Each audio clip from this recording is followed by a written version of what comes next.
Heroism. When we think of the word, the image of white men in long capes come to mind. When we think of heroes of civil and human rights, we think of those plastered across our textbooks, of Mahatma Gandhi and Canada's famous 5 suffragettes.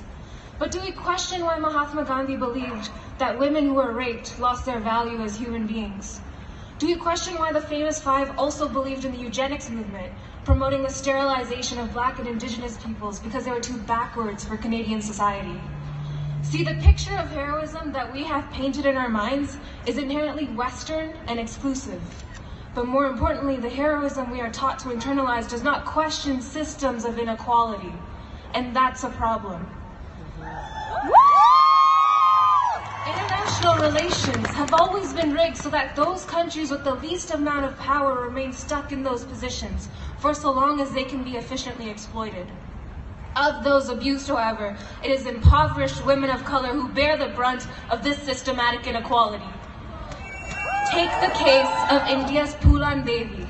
After running away from her impoverished low-caste home, Poolan was gang-raped over several days until she fled that as well. She then started her own gang of bandits who then violently murdered 22 high-caste men and looted them, including those who violated her. Known as the feminist Robin Hood, she killed high-caste rapists and took their money and gave them to low-caste women. She then spent 11 years in jail where she adopted beliefs in non-violence and Buddhism. She served 2 terms in India's government until she was assassinated in 2001. Women of color in the harshest of adversity find ways to rebel and speak truth to power while uplifting their communities. But why is it that their names do not take up space in our textbooks? Why is it that you have never heard Poolan's name before?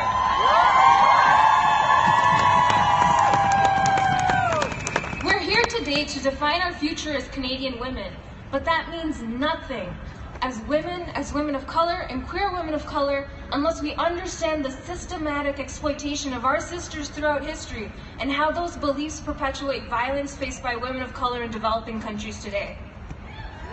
It is not only your right, but your responsibility to question justice in the face of the status quo.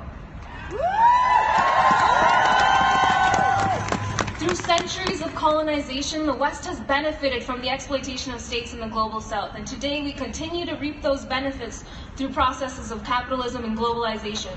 And we see that through resource extraction and horrible labor standards where women disproportionately represent the amount of labor.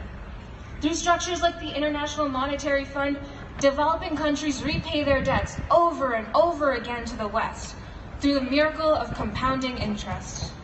But in repaying these debts, where do they have the budget to enhance their judicial systems, their education systems?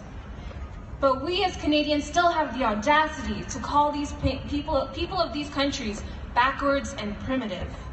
When people of these countries engage in civil war, we assume that it is a violent battle that only brown-skinned, uncivilized people are capable of, not realizing that the strife and poverty that they are revolting of is a product of the greed of the West.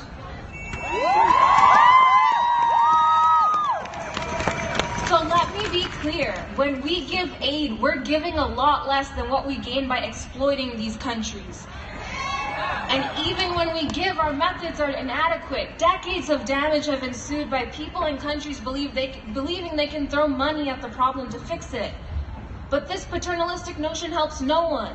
It is when we actively engage in understanding the needs of these communities, engaging with women and community elders and cultures, that we can develop sustainable change. And at that, gender equality is not a checkbox to be ticked in international development.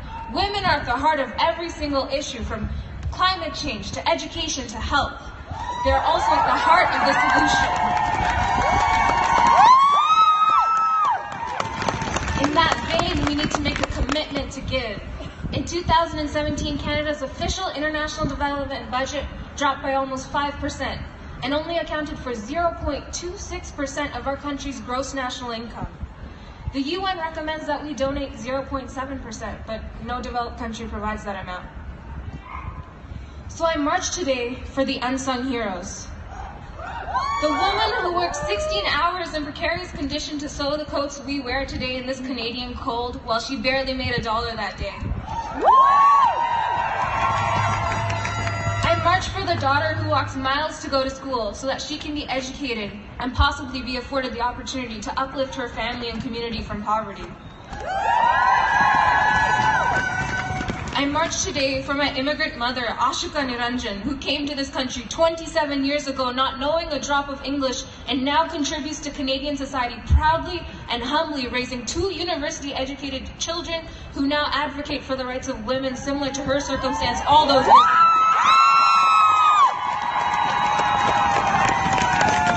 I march today to acknowledge that the system is rigged, but we stand here together to question that system, to demand justice.